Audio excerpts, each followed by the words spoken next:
man, I haven't heard that in a little bit. It's been a bit. Yeah. Yep. Oh, hello, everybody. It is time for December's Badonkagonk. I kicked the gonk. I'm sorry, gonk. Why? I'm sorry. Aaron, I didn't mean to. we've been doing this I for just- so long. Why suddenly the violence? I just bumped it. I'm Yes, sorry. I said I'm like it. sorry. You gotta make it up to him, Aaron. I think the way we're gonna do it today is we're gonna be talking about Star Wars Episode 7, The Force Awakens. Today, as we're filming this live over at YouTube and twitch.tv/blindwave, this is the 10th anniversary. Today is. Today is. It was released in theaters today, 10 years ago. A decade. A decade. Man, it's crazy. Yeah. It doesn't feel like it was that long ago. 10 years before that was Revenge of the Sith, right? Yeah, they just had their 20th, I think, right? Mm-hmm. I think. And then But the here we are 25th just without happened for here we are everyone. without another Star Wars movie to celebrate this 10 years break. There has been a lack of Star Wars movies. Yeah, definitely. Which I mean, I think contributes to the we talk a lot about like the generations and how people like eventually like they tend to hate the newest thing, and then the last thing that was really hated like starts to like get a bit of a makeover. The sequels haven't really had that because we moved on to streaming. Sure. And there's no real new Star Wars movies to do that for. Yeah, not yet anyway. But I also maybe we haven't hit the next generation time Sure. either. But I do think a lot of stuff that we've been getting have been much more like pushing prequel stuff. Mhm. Having Clone Wars, even having Mandalorian, while it's kind of almost bridging that, Yeah. you're almost hitting more original trilogy Mhm. while also having like nods back into things involving Episode 1 or Yeah. Episode 3. Mhm. Whether it's Din Djarin having like a Naboo starfighter, Yeah. or it's here's a flashback back to what was it, Beck? What was his name? Kylo Beck? Is that the right name? What's Ahmed Bess's? Kylo Ren Beck. Yeah. Kylo Beck, like Yep. having a nod back to that, where you're like, this is back during the prequel era, and we're telling stories here too, and it's not just like sequel stuff. While I think we are bridging that a little bit more in a plan, with Project Necromancy and some other things that we're having happening in those stories. I think we've had a lot more focus on prequel stuff. Yeah. So maybe in a little bit more, like my kids haven't. Leon and Coulson have watched the newer sequel trilogy. Sure. But I watched Episode 7 this week in preparation for this, Mhm. and Kanan and Ayla were watching it with me too. And I was like, "How old are you guys?" Kanan's like, "I'm 11." Oh my god. And and Ayla's like, "I'm 9." I'm like, "Okay, you guys might not remember this, Like, I don't know how much we watched it after you were born. Exactly. Yeah. I know we had the theater experience, and they came to the theaters and saw some of the later ones, but they'd have been 3, They would have. Yeah. 4. I don't remember. You know. Stuff from that age. Yeah. So Kanan was watching this with me. Ayla watched a little bit and then went to bed, and then Kanan watched about half of it and then went to bed. Went to bed. but yeah. Sleepy. Yeah. But I was like, "Do you want to watch more of this later?" He goes, "Yeah." "How far are we?" And I was like, "It was like 55 minutes." He goes, "Okay." I'm like, "Why?" He's like, "I just want to know where I need to start back up." I'm like, "Oh, okay." Gotcha. So he seemed interested enough to want to be like, "I want to see what the rest of the story's like." Yeah. So, Gotcha. yeah. All right. But no, it's been.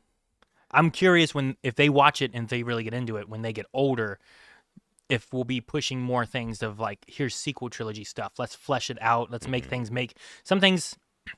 I think some things in the trilogy doesn't make as much sense as other stuff, but sometimes I felt that way about prequel and original trilogy stuff.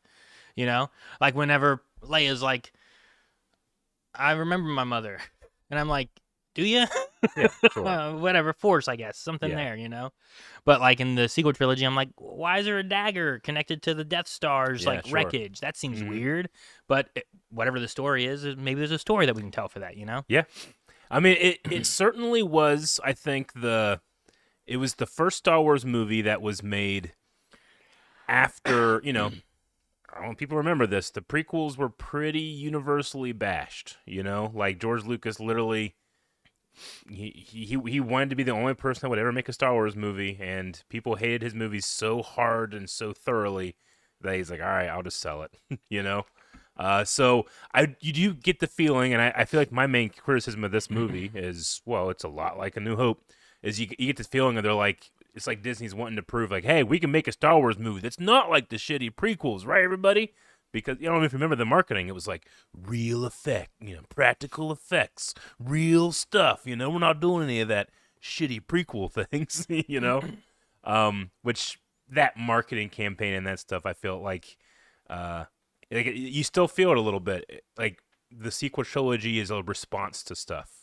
As opposed to like Lucas was just like, this is the fresh story. I want to tell a story, and here's what I want to do. It was more of like, okay, what do people want? Yeah. Well, they don't like the prequel trilogy, like the original trilogy. So let's lean into that. Let's have practical aliens, which I love those. Like when Rey, I think the practical and stuff is some of the best stuff in this. Like, I love like there's that big pig thing that Finn is drinking water next to, and it looks so cool. And it's like when they had like the dewbacks that were like a little rubber head, as opposed to like adding in the CGI dewbacks, and you're like, oh, it feels like there's something there you can touch. Yeah, I totally agree. I love I love that stuff. Mandalorian came along and did Grogu and showed like, hey, our main character can be a puppet. Yeah, it's not to be a CG character. Yeah, but I will say like we still have the effects of this. Like, I don't know if I used to consume behind the scenes like making of material, and they don't really do all that much anymore. Now it's like kind of podcasts like talking about behind the scenes. But like when you look at behind the scenes footage now, they like remove the green screen. They like key it and make it gray so that you're not aware that they do green screen still. Like they're trying to like the new Top Gun movie, right? Maverick. Fantastic movie, but all of its marketing is like every shot is real, and it's not. That's a lie. That's your marketing. I understand, but what you're doing is you're like robbing like the movie making experience from people. Like I wouldn't be the same person if I didn't have like the Lord of the Rings behind the scenes, things. I probably wouldn't have gotten interested in movie making or movies in general or picking up a camera, And there was an element, I think, at this time that was started around The Force Awakens that still prevails here, where it's like step away from visual effects, Yeah, I haven't watched a lot of behind the scenes stuff, so like noticing like, oh, that green screen is gray. Yeah, like the Barbie movie did that the most recently, where Really? it's like ashamed of what it's actually doing, So strange. No, I don't know. I will say like, for me, I think, and this is probably also a nostalgia thing, like the original, and for me, the prequel trilogy is probably still just my favorite. The sequel trilogy is not my favorite of Star Wars. Sure. But I think like The Force Awakens, I like it as a movie. And when watching it this time, like I already know where we're going now. I know like where the end results are. Like you get the generational feel of you get to add a bunch of stuff that wasn't there. Sure. It's like what we talked about where it's like you're watching Alec Guinness tell Luke Skywalker about the Clone Wars and stuff, and you're like, ooh, what's he feeling in this moment? Before, I'm like, I have no idea. And now I'm like, I think he's feeling this because I've seen what he had to deal with, You're informing now with it, just like we do the other two trilogies now.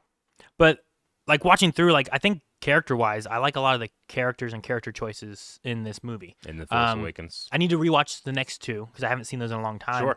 But like, I love like one of our first moments with Poe after he gets captured, and he's like, "So who talks? You talk first. I talk first. Who's talking first?" Like it's almost a Han Solo-y kind of feel, like but it's masking his fear in like some kind of jokey moment because like I probably would be a little afraid with Kylo Ren pulling me in. He's holding a blaster bolt over there. Yeah. Like we were watching that, and Kanan's like, how long is he gonna do that? And then it went, and he's like, okay. He's like, it is a great payoff. When that hits. I'm like, it's there for so long that you almost forget that it was there, and then you zoom out and it's like, oh, there it is. I'm like, oh, it's cool. And it's really fresh. You never seen that before. I love when you go to a Star Wars movie and you see something you've never seen before. Sure, yeah. That was one of our things with like Acolyte, where we were like, dude, I've never seen someone headbutt a lightsaber. That's new. Yeah. Like there's cool things, even if it's not like all of it is my favorite thing. There's cool things, I think, in every Star Wars media that I've watched so far, Whether it's like some kind of creature, a fight, a character itself. Like maybe I love this character, but I'm like the general story, maybe I don't like so much. Like, I think you're allowed to have those where it's like, oh, I love this guy. I just wish maybe his story was a little better. And sometimes you get those stories fleshed out somewhere else. You're like, oh, good, I get, this guy more. Yeah. So I don't know. I'm looking forward to seeing like Last I heard, there's still supposed to be a new Rey movie for like the future like Jedi Order, but I don't know if that's still going to be a thing or not. They move things around so much, so. No, it was. We recently had some announcements for some video games, and we watched some trailers that came out, and you were like, Old Republic thing. This sounds great. Hope I get to play it one day, but Yeah, we'll see. Because being a Star Wars fan, I think part of it is like, well, especially now, it's like, oh, it being announced isn't enough for me to know it's going to be a thing.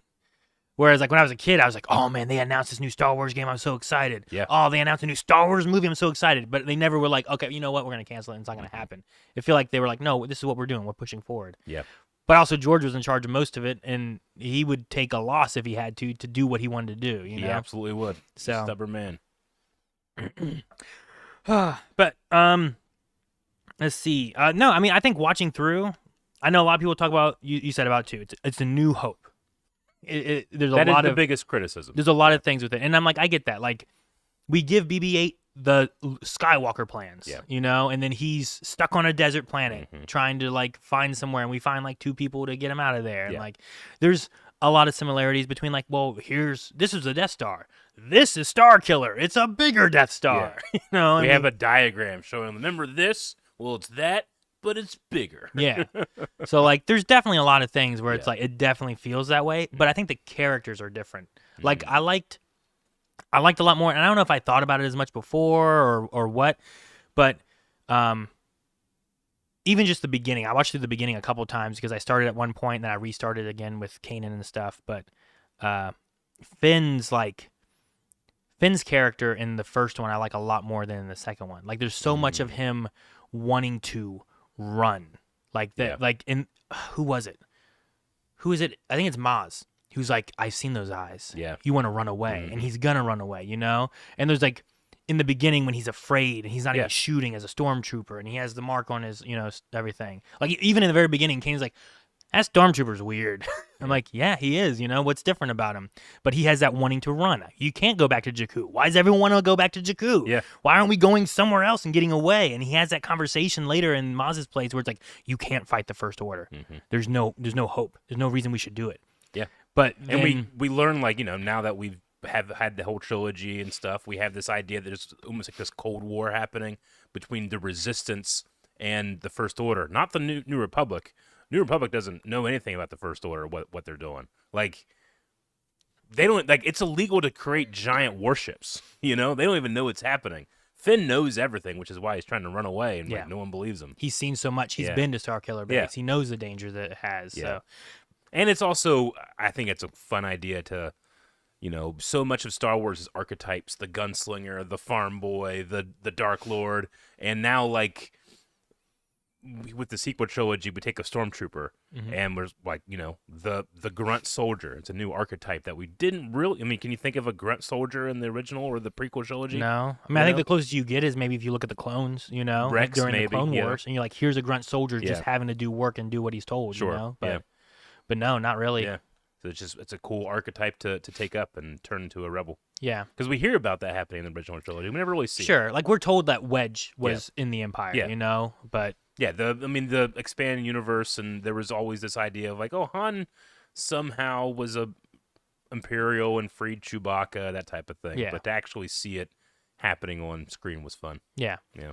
But I also like that Finn, when things get into some crunch times, like, he also does some riskier things, or he cares about people. Like, there's a protection thing, at least especially for Rey. Yeah. Whereas, like, even on Jakku, whenever it's like, oh, there the troopers are coming after us, I grabbed Rey's hand and I ran away. Sure. We're inside the tent and they're going to come and attack us. I grab Rey's hand and I run away, to the point where she's like, stop grabbing my hand. Yeah. But he's like, I want to protect this person they're not even involved. They shouldn't even be here.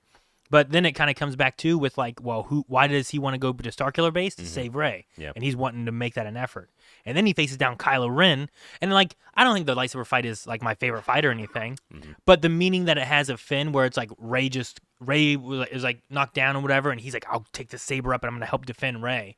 Like, he could run, but he doesn't. He's going to protect. Sure. Fight through the fear and stuff. Yeah. And I think it's kind of an interesting character to have, like, him go from just being, he's a grunt stormtrooper, to I'm too afraid of, look how terrible and what they do, there's no way to fight them, to then becoming like one of the resistance fighters. I liked his character growth on that. Agreed. Yeah. Poe's cool too, but he's ultimately not in it a whole lot. I mean, he almost like in the version of the story, he died. Oh, in another version, Yeah, he died? and Oscar Isaac is like, hey, in the last like 4 or 5 movies I've been in, I die Act 1. Like, can I not die? And then people liked him enough. They're like, we'll bring him back. There he is. Yeah. Yeah. But yeah, like he's just gone for so much. So like ultimately his character is like cool scene, and then he comes back, cool scene.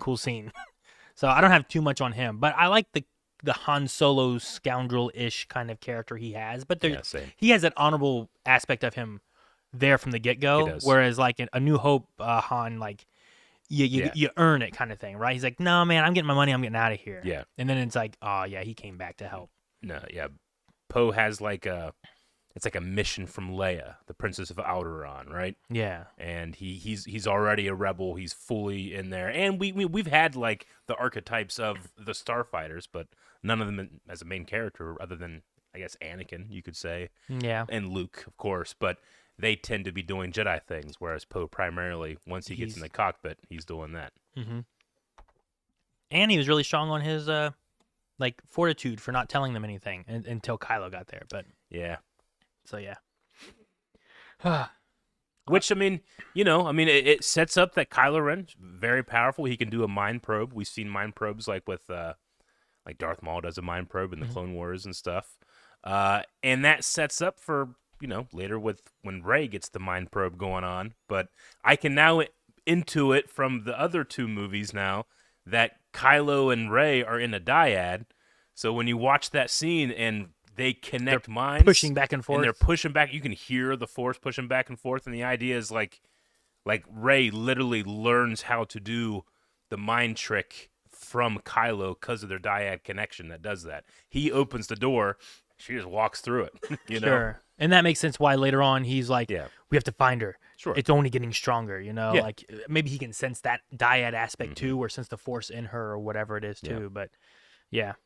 No, I like that moment. I also like, what does he say? You're afraid. You're afraid you're never going to be as strong as Vader, And I'm like, ooh, man, I like this. I mean, yeah. It's interesting that in a movie that is so much, like, hey, it's just A New Hope again.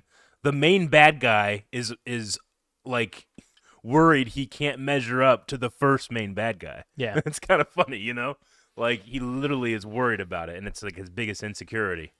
And we get to flip like the Anakin storyline of like someone that starts in the light side and goes dark. This is someone that starts dark and goes light. Yeah.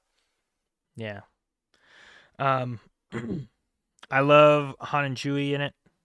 Like, I mean, I like them all the time anyway, but like their jokes and stuff that they have throughout are so fun. Mm-hmm. I love the "Oh, you're cold." I love the "Oh, you're cold." Oh, you're cold. Yeah, I love that. I love the thing where it was like, what was it? It was when they were on the ship, and he's like, "I'll talk my way out of it, like I always do."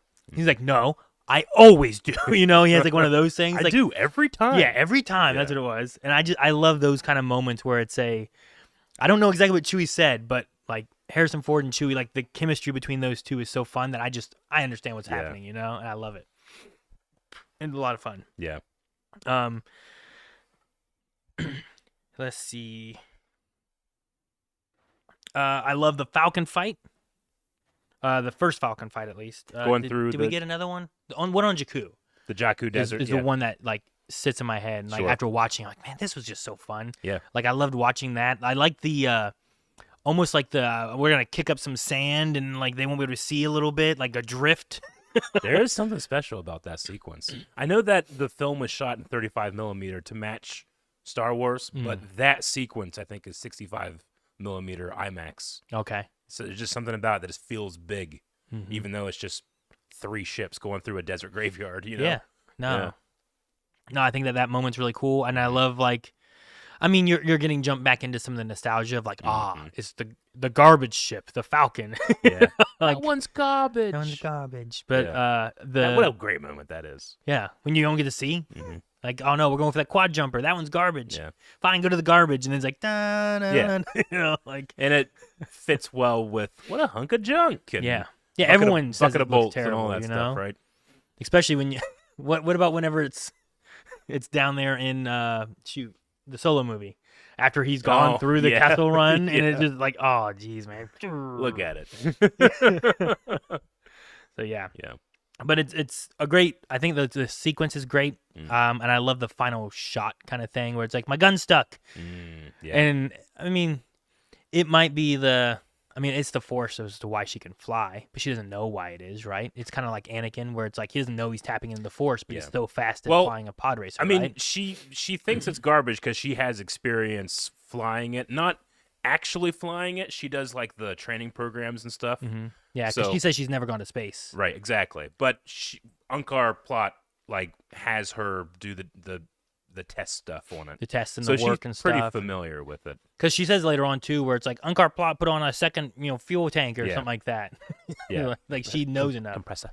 Yeah, Yeah. I bypassed the compressor.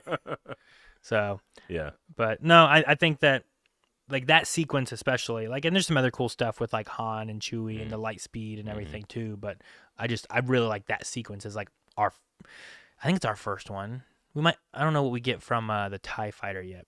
No, we must have the TIE fighter one because that sequence is also really cool too when they're escaping the Star Destroyer. Yeah. And I think the new Star Destroyer designs are really cool because I love how like you can like fly in and around them kind of thing. Yeah. Like there's like pillars and columns and stuff. No, and it gives you more to fly around. And I was like, that's really cool. Yeah. Like I just love that design to be able to like it gives you more, especially in a space combat scenario.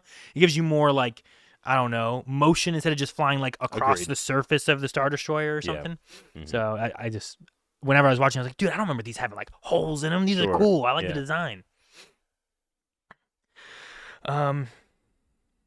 Yeah, I always thought it was so interesting in that finalizer scene, like you're talking about the Finalizer, yeah. the laser blasts don't go straight; they they curve now, and That stuff makes like sense, that. okay. Just makes it a little more dynamic. But I wonder like what the in-universe reason for that is. Gotcha. I did have a question, and I don't know if chat knows, and I might end up just looking it up here as we talk about it to make like sure. questions. But in the movie, there's a point when Kylo Ren takes off his helmet, and when he sets it down, he like sets it down like it almost looks like ashes. And There is an answer to and I'm this, like, yeah. what's he setting it down in? I'm like, is that like Vader from the pyre? Is that like the Jedi Temple that he burned down? I'm like, what are these ashes for? Yeah. My first thought went to like Vader's ashes because we know he has his helmet. Yeah. Like, do you know what the answer is in this? So the most common guess is that it is Vader's ashes, but I think Pablo Hidalgo came out and said it's actually the burnt ashes of his fallen enemies. So whenever he beats you, he'll take a piece of you, burn it, and then bathes the helmet in it. Interesting. Okay. Yeah, it's like he's adding his own dark deeds to the power of Vader to like summon him forth and get his guidance. Okay. Isn't that It's fucking, it's like metal, right? It's like it's so it's the ashes of his fallen enemies. It's a mixture between metal or emo, one of the like somewhere in between there maybe. It's like, oh, you're fallen enemies and you just set your helmet. Because at first I was like, oh, he's so close to Vader, he has his helmet. He also gathered whatever he could of the ashes maybe or something like that, and he has those there. That way it's always like with him, But And that's the thing with Kylo. Kylo Ren he's always trying to get away from Ben Solo. He hates Ben Solo. He hates that part of him. So he's doing whatever he can, like, come forth, my dark grandfather. Here's all the evilness I've done. What do you have to say? And then it'll just be like silence. And then he'll talk to Snoke, and he's like, you got to kill Han Solo. It'll make you strong and powerful. And he does it, and he's weaker than he was before he did it, There's just this constant thing where he's trying to validate his dark side, and he's not getting it. Sure. I mean, Maybe because the Force is awakened and Rey is there, who's part of his diet that's keeping him down, or up. or up. Well, I don't know. There's stuff in the trilogy that I don't like. Yeah. And there's stuff in the trilogy I do like. One of the things I do like is like while we lose Han here, I love the Han scene we get in the third movie. Like that, watching that one there where like they're actually getting to talk and like he's a little bit more receptive. Because like here when they come across like Ben, and on that bridge. Like Kylo's not really like, let's have a conversation. It's different later whenever like I have, like he's already lost. Rey's kind of beat him, and he's kind of like giving up and stuff too, and like he comes to him there, and I love that. It's got a Leia push to it too. It does. But I love Han talking with. It's also one of those things where it's like, I think the biggest criticism of the sequel trilogy is that they don't have a plan. Yeah. My number one thing I would say is like, yeah, you want to have as much of a plan as possible. I get that, but also plans don't work sometimes, and there was a version of this movie where Leia died. And that might have actually worked out for us a bit more, considering Carrie's passing. In our foreknowledge, now we have foreknowledge. Yeah, the hindsight now that we know exactly. what's going on. Yeah. Like that would have been the better decision, but you don't know that in the time. Movies are made when they're made. Plans are awesome, but sometimes it doesn't work. Sure. Yeah. I wonder what like the alternate would have been. Yeah, because if we would have had that too, like. I know that there was an idea at one point where people talked about like, okay, well, this one's going to be more of like the Han Solo movie, like of the trilogy, where we have Han more, and then the next one we have Luke more, and the last one we have Carrie more. Mm-hmm. So like, so much of me is like, man, I really wish we could have gotten that Carrie movie in some way or fashion. Yeah. Like if her movie would have been the first movie, I'd have been, I think, still game on that. Mm-hmm. But just to be able to have, but that's like you said, it's a hindsight thing where it's like, well, she passed. We would have had it for the third one. Sure. But now we didn't. Because, like, how cool could it have been? What all could she have done after seeing her do her Mary Poppins float and then seeing, like, a little bit of flashback of them training? And, like, oh, man, what kind of, like, Jedi Force user did Leia become? Or what could she do? Or, like, what kind of, what's the next step for Leia that we haven't seen, Yeah. Like, I feel like that could have been really cool. Agreed. But, sadly, we didn't get that. Mm-hmm. So, but. Yep. No, I mean, there's a lot of, like, what ifs and...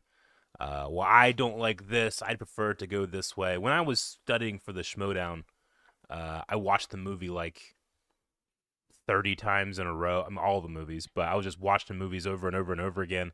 And at one point, I just like lost that feeling of like, I don't like that. I wish it was this. Because I was just like steeped in like what it is. What it is, not what it could be. Yeah, I definitely found myself like just enjoying things way more whenever I kind of like lost that. I won't call it combative nature, but I think it's just a natural thing, especially when it's something that you already love. Sure. The prequels made me love Star Wars more than I ever have. Yeah. I don't know if anything can ever do that again. No, I get you. Like the original trilogy was good, and I like the original trilogy, but I think it was the prequels and going to the theaters and seeing them there as a little kid and being so excited for the fights were so fun and I loved them so much and like those things like built me into like a big Star Wars fan. And I don't know what would hit those things. Like it makes me a little envious of like kids that just watched these. Like that's, they fell in love with these. This is their Star Wars. I wonder how they think about, the other. Sure. They're looking at it from a different side, Yeah. And also when I was a kid too, like I think whenever I watched movies as a kid, I just watched what it was. Yeah. And it was just, this is the movie. I never was like rewriting it in my head. I didn't really there wasn't the internet where I went online and tried to see like what people thought about it or anything, Definitely. I didn't really look at critic scores or anything. I just like, what's a movie? Oh, I like it or I don't like it. Mm-hmm. And for Star Wars, I was into Star Wars and I liked Star Wars. So like episode 2, as I've gotten older, it might be my least favorite of Star Wars movies. But I still love the prequel trilogy and I love like episode 1, episode 3 a lot. It's just that might be my least favorite. But as a kid, I loved all of it. It didn't matter, It was just, it's Star Wars, and it's so fun to watch. You were a wise child. I was a wise child. Wise child, Aaron also did not like The Empire Strikes Back. That's fine. He's allowed to like and not like whatever he wants. That was the worst one of the original trilogy. Though everyone always says it's the other way, like that's the best one. I get you. But this one ends similar to that too, where like this doesn't end. It kind of has a little bit more left open. But they were planning on it being a trilogy, I mean, episodes 7 and 8 are the only 2 Star Wars movies that just take place right after each other, and it definitely feels different. The ending and the beginning of those 2 movies because of it. Yeah, I guess that's true. Yeah, I didn't think about the beginning Michael Arndt was I think that's the name of the first writer of the movie, and I think I know that Lucas had versions of these movies, and in his script. Luke was in exile, and Michael Arndt kept talking about every time I would bring Luke in, he would just overshadow the new characters, and no one would care about it. I would be reading it and not care about them anymore, He's like, I'll put them at the very end of the movie, someone else can figure it out. You deal with it. Yeah, but I mean, in doing that, like, a lot of people give The Last Jedi crap for the way they treat Luke Skywalker, but when you watch The Force Awakens, like, what else could it be? You know, he must be away. I mean, we're looking for a map from him. He left. You know, Han talks about how he just left everything behind. It's got to be something traumatic that would cause him to just not give a crap about what's going on in the galaxy, not care that he you know, sensing his friend dying. You know, there's also he's cut off from the Force. Of course, he didn't show up. He didn't feel anything. There's an element too of after watching it where like I know that's a complaint that people had. Yeah. But so much of what they talk about Luke Skywalker is like Skywalker. Mm-hmm. I thought he was a myth. The legend of Skywalker. Like Skywalker has been built up to where like imagine having it was like Eric, oh the legend of Eric, and you're like, man, I can't live up to this. Everyone's expecting so much from me. Like what are they expecting me to go out and take on the First Order alone, you know? Like there's that kind of aspect to it where I'm like, I mean, I kind of get a little bit. He feels that not only does he feel he failed, he failed his sister and best friend's son. Like he failed them. He can't go look at his sister anymore because like what he thinks he did to Ben Solo. So much pressure is like he's not like Anakin failed and it sucked, but like Luke isn't allowed to fail. Like I guess no one's necessarily allowed to fail, but it can't happen twice in a row. You can't mess up that bad twice in a row. You know.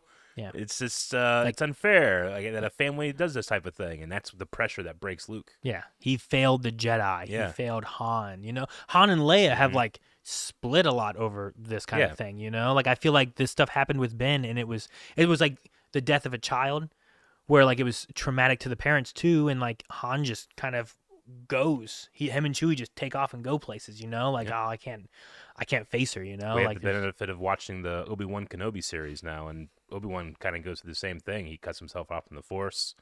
He blames himself for what he did to his apprentice. Yeah. And he has to be told by an evil Sith Lord, "Hey, this wasn't you. This was me. I did it." You know, don't be blaming yourself, buddy. You know? Yeah. Luke kind of has to do the same thing. Yeah. He needs to find he hasn't gotten acceptance to himself. Yeah. But all this movie is like building up that legend. And I think that's part of maybe what people don't like is like the legend of Luke. We're going to find him. Sure, yeah. He's missing. He's lost. Once we find him, we'll get him back and it's going to be it's a hero and he'll be back here to save it. And then we meet him and then you're like, oh, he doesn't want to come and help. He doesn't want to be here. He's exiled himself. Yoda did that, you know? Yoda failed and exiled himself to Dagobah to hide. He did. He didn't go help the rebellion. He didn't. You know? But no one's mad at Yoda. I don't ever hear people complain about Yoda. Yep. So, you know, they weren't imagining what Yoda had been doing for the last decades since, you know, the Star Wars trilogy ended and there would be no more. Yeah. You know? I mean, I suppose like he connects to the Force and he talked to like Ezra and stuff, you know? But like, could he have done a lot more with like the path or something where like Yoda could have been helping? Does he help them? Does he not? Like, all I know is like when Ezra gets inside that like one temple on Lothal, he gets a connection to him. But is that just because you're at these like, you know, the world between worlds, you're at a closer like veil. Sure. Yeah. So like you can get that connection a little bit easier.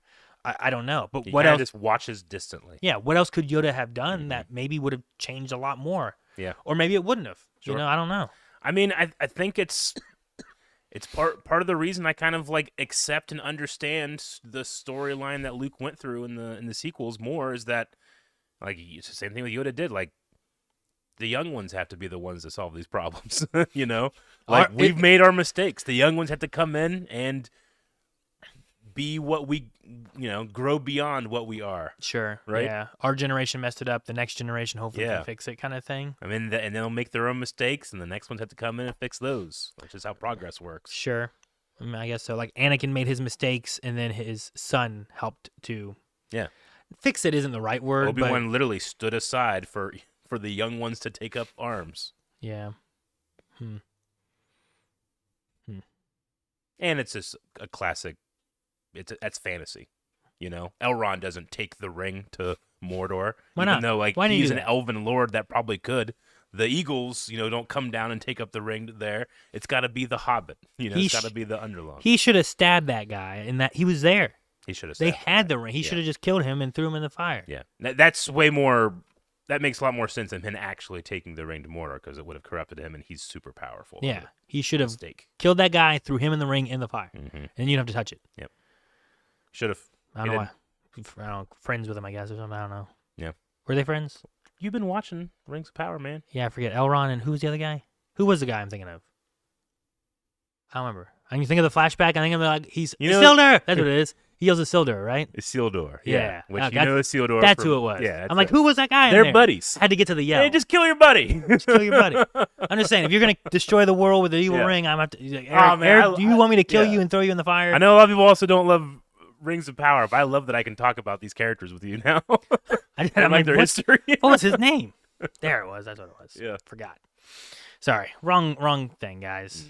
Elrond should have just yeeted Isildur. See, that's what I'm saying. Yeah. They're right. Oh, and Gonk had a question up that Gonk, we will be doing that at the end of this segment. Yes. Thank you.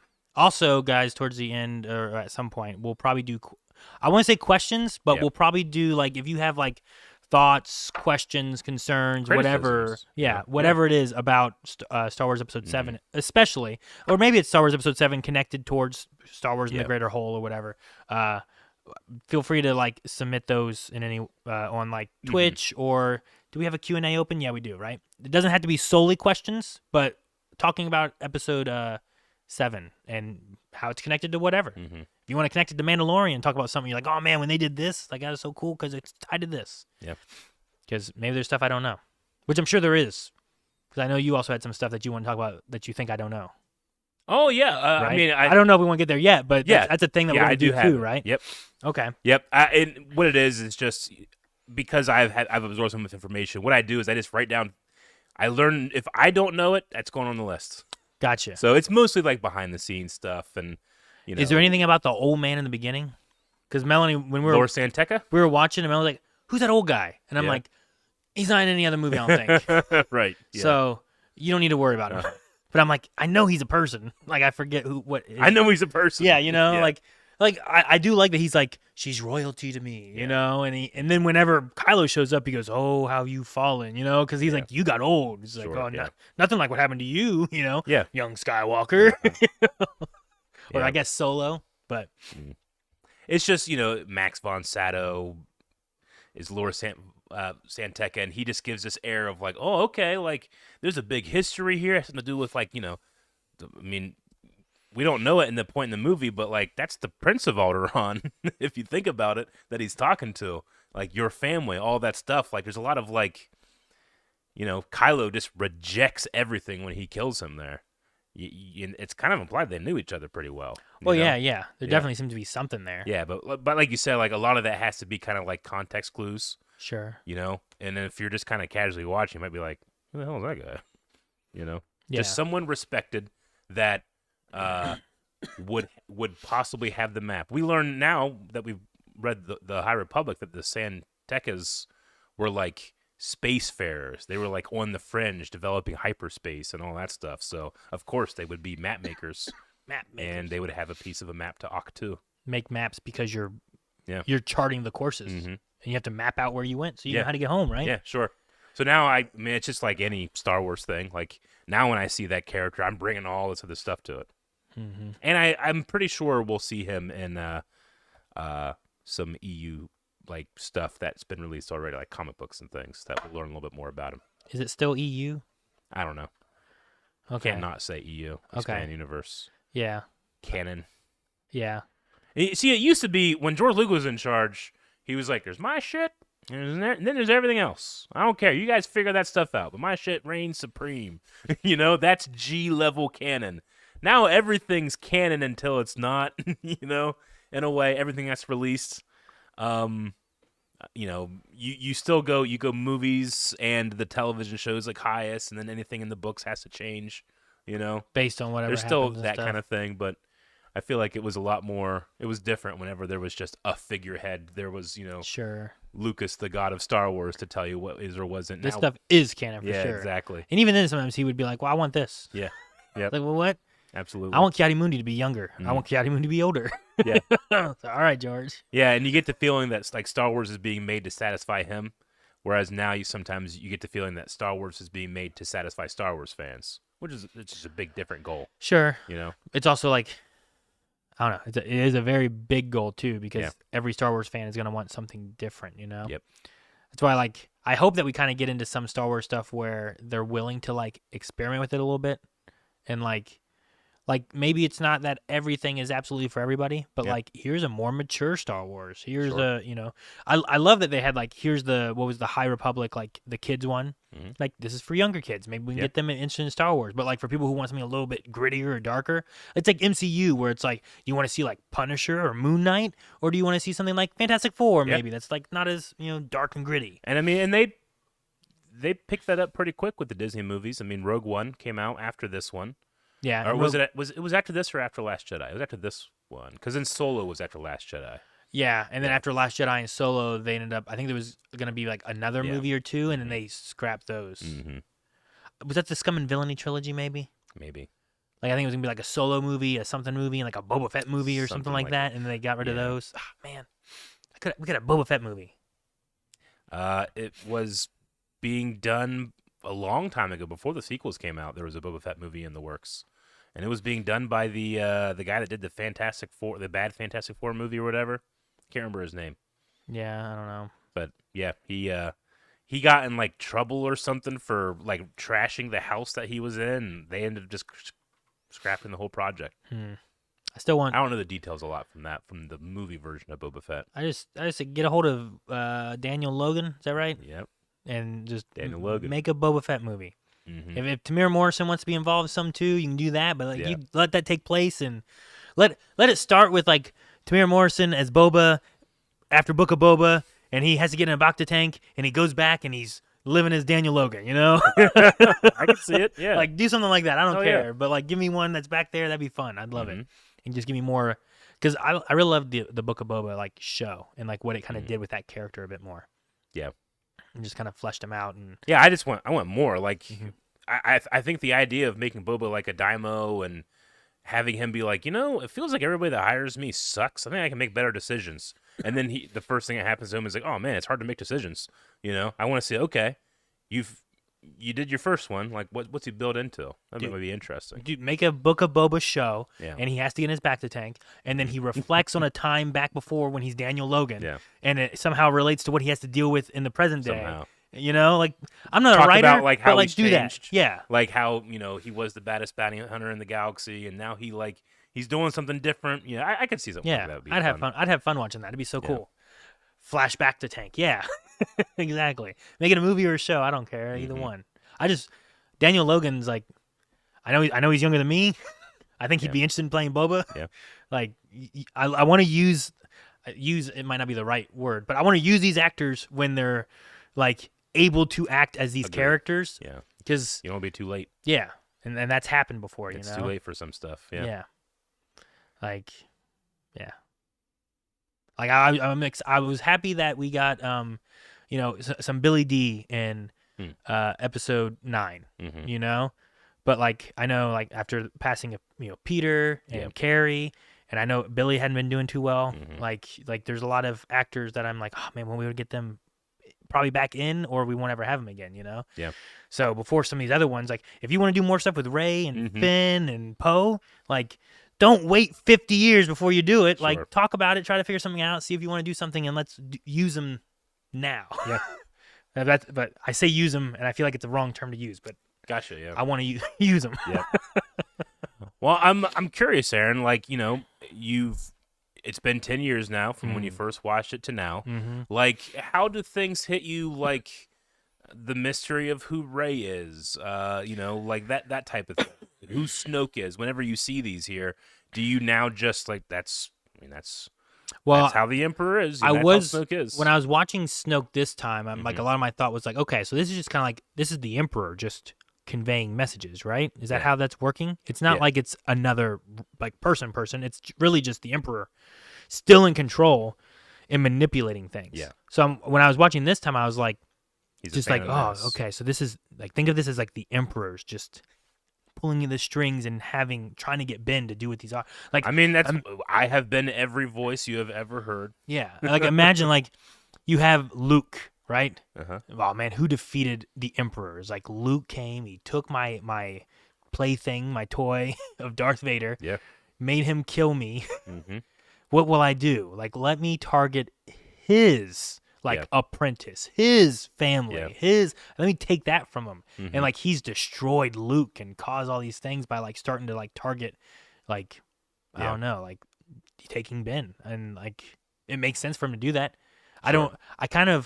I need to rewatch because I don't remember if we get much more in the background of like Ben falling to be like, man, how much did the Emperor, like, what did he do? How did he play this? You know, what little whispers did he give him and everything? But, I mean, I know that, like, I know for a fact there's some Snoke Ben stuff in a comic book. I've seen some of the stuff just from researching or whatever.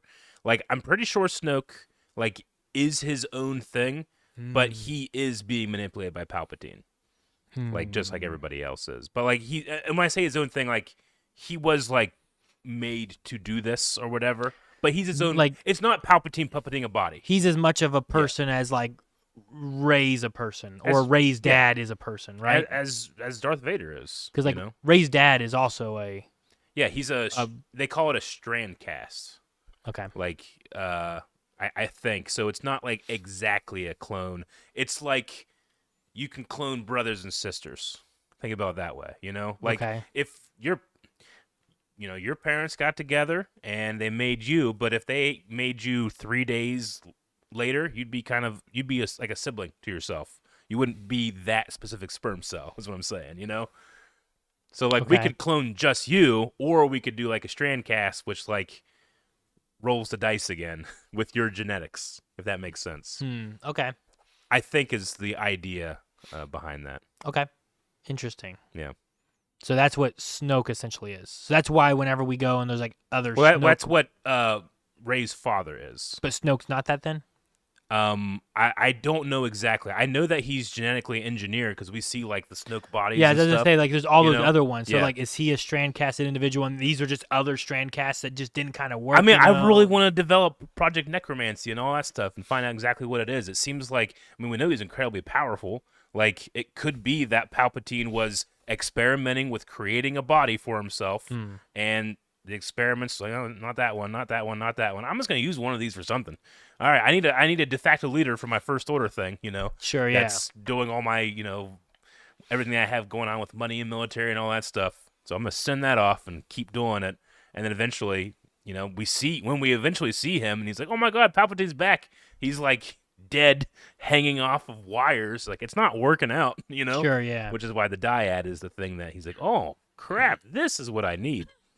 But I think that's what it is. Okay. In the same way that I think, and this isn't necessarily canon, but I think that Vader experiments on Starkiller, cloning him, in order to figure out how do I clone myself a body that will actually be Anakin again, you know, or Darth Vader, but without all the you know? metal parts and everything. Like I kind of go there, but I mean, there's no necessarily like confirmation of that. It's just fun to speculate.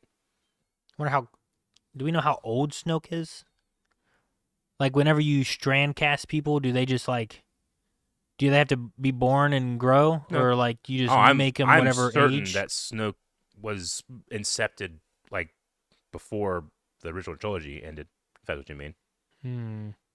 Like all that. I mean, he was doing Exegol. He was doing Starkiller Base. I mean, he had to do it a while back. Yeah, Starkiller Base appeared in Fallen Order. You know? Yeah. Like, so, like, this was always the plan, which is like, I'm setting up the galaxy to, you know, be in charge here, and then like, he's not going to pass on to the next Sith.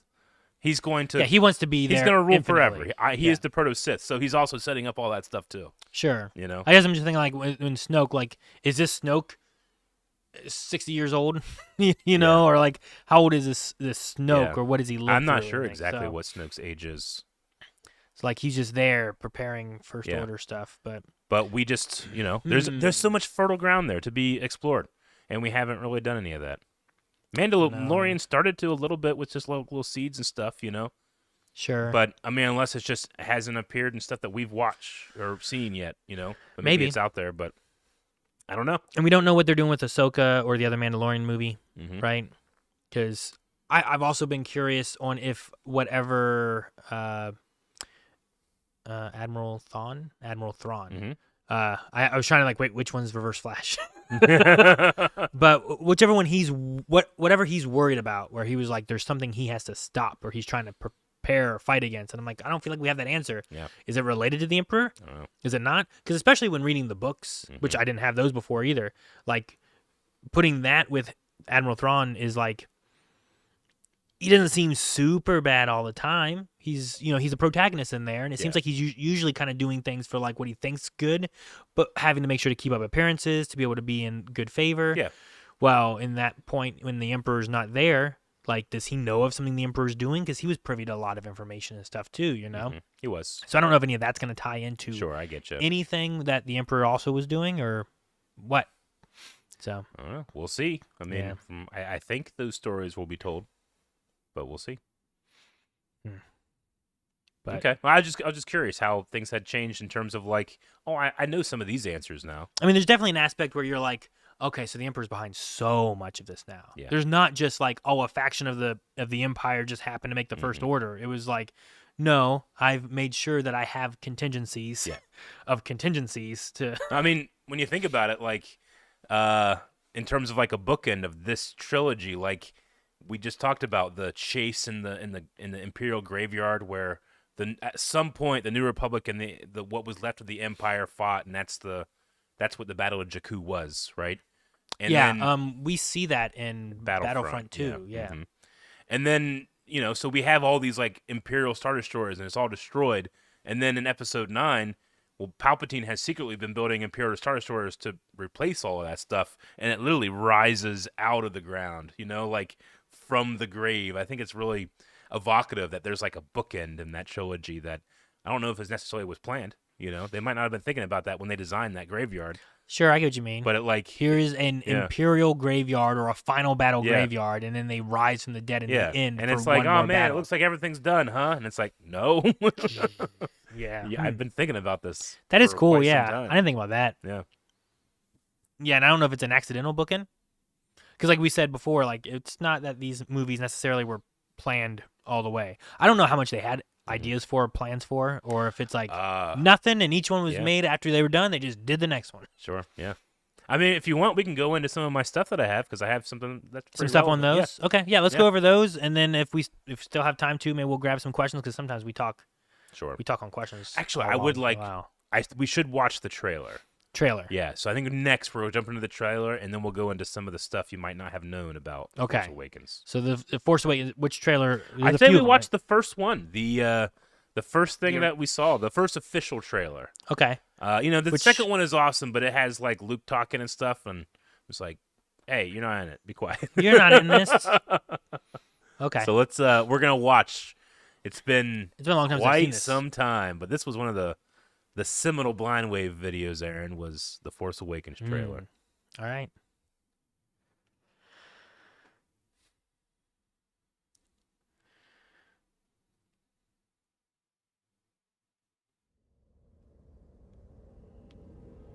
I watched this so many times. There has been an awakening. Have you felt it?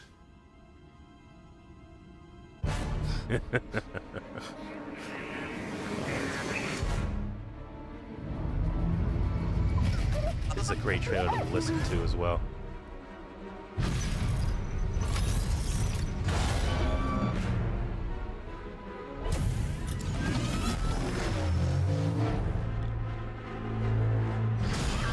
Oh, I love that shot so much. The dark side. That's our first glimpse of that. That's our first glimpse. The light. Yes. The sequence is so cool.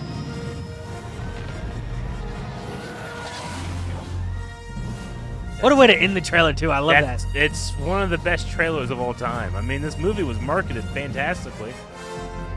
Like it made $2 billion. $2 billion. $2 billion. December Not just one, 2015. two. But yeah, that's what a trailer. How many views does that trailer have now? 26 million. Yep, 11 years ago. Of course, yes, it came out. 6 months before or whatever. What a trailer.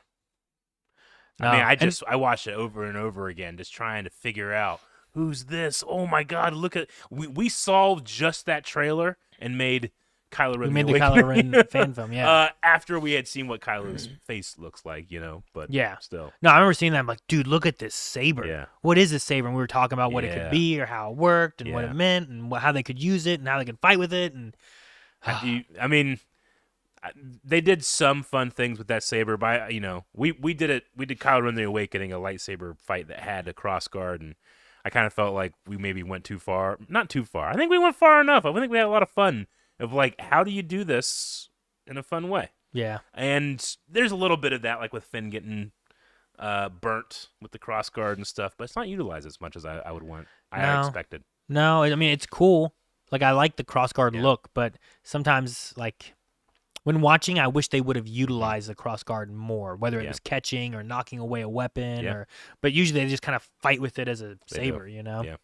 So, I don't know. I mean, Gonk, if you got it, I wouldn't mind. We could watch the second one too, if you want. What? you You want to wanna watch watch this- another one? I kind of want to watch the second one. That's the one where they drive across, then, isn't Yeah. it? 'Cause I was thinking of that when I saw the desert. I'm like, it's gonna drive across, and I was Yeah. like, oh no, this is Finn. Like, your first shot is like a character you don't know. That's like, wait, is he a stormtrooper? Uh-huh. Wait, he must be pretending to have been a stormtrooper, Yeah. right? Like Luke and Han did that in the first Yeah, movie, you right. know. So maybe it was all a trick. So Mhm. there was a lot of questions in that first trailer. There were definitely, absolutely. So this is the second one, then. It says 10 years ago. Yep. All right, let's see what happens here.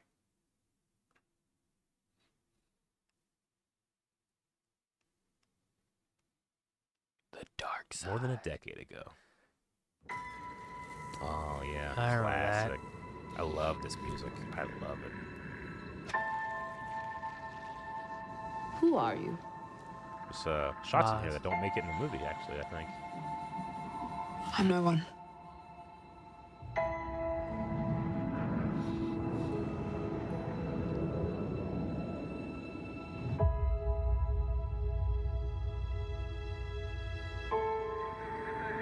I was raised to do one thing. But I've got nothing to fight for.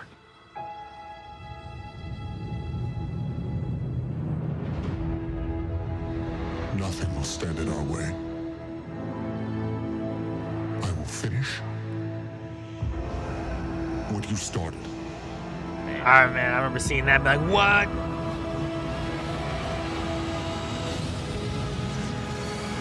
There are stories about what happened. I got chills just watching this again, man. All of it.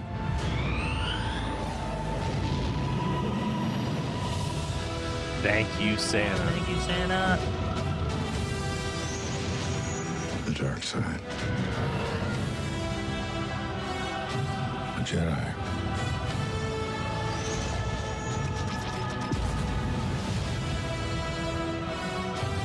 They're real.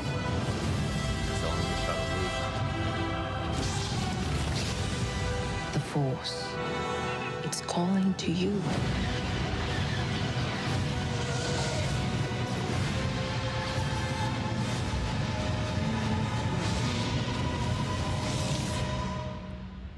Just let it in. Yeah, and he's coming with the softness.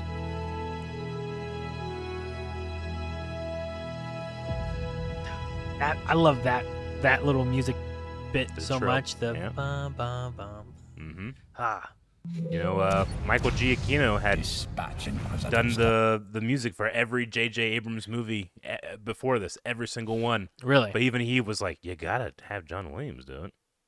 The only thing John Williams didn't do was the Cantina music in this one. That okay. was Lin-Manuel Miranda. That's right. I was trying to remember who it was because I Yeah. was like, whenever I heard it, when I Well, was watching, J.J. I'm like, oh, Abrams, man, like, who is this?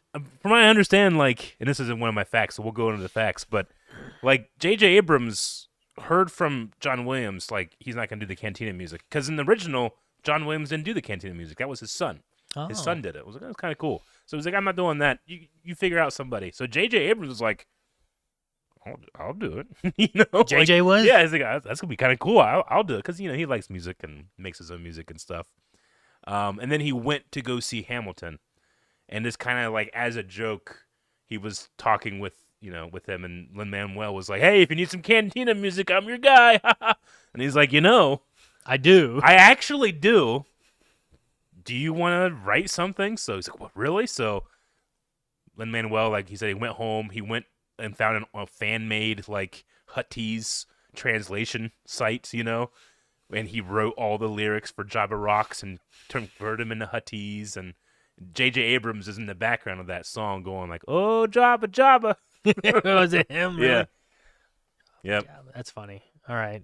Yeah. I love that. So anyway, No, it's the trailers I think are great. I love the trailers so much. I didn't mention, but that trailer also reminded me, like, I really do enjoy the kind of like bromance that Finn and Poe have. very much so. Like, I love the that's one hell of a pilot. It's like, Yep. dude, you're alive. Aw, That's dude. my jacket. Yeah. It's like, oh, you know what? You keep it. Like, Yeah, there's that's great stuff. there's a lot of stuff between them. Like in that one there, when they come up and it's like the little shoulder kind of check thing. I love the respect there from being, I don't know you guys. I don't know you at all. But I'm here to rescue you. Yeah. Let's get out of here. Yeah. It's like, dude, because it's the right thing to do. It's like, you need a pilot, huh? I was like, yeah, okay. I love let's it. get I love out. it so much. I mean, So- there's great chemistry there. I think that Finn and Rey obviously have a great chemistry.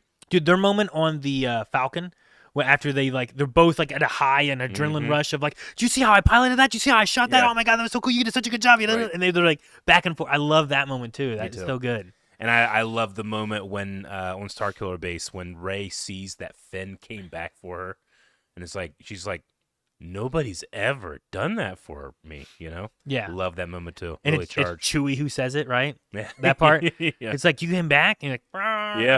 It's like, what'd he say? He said it was Yeah. your idea.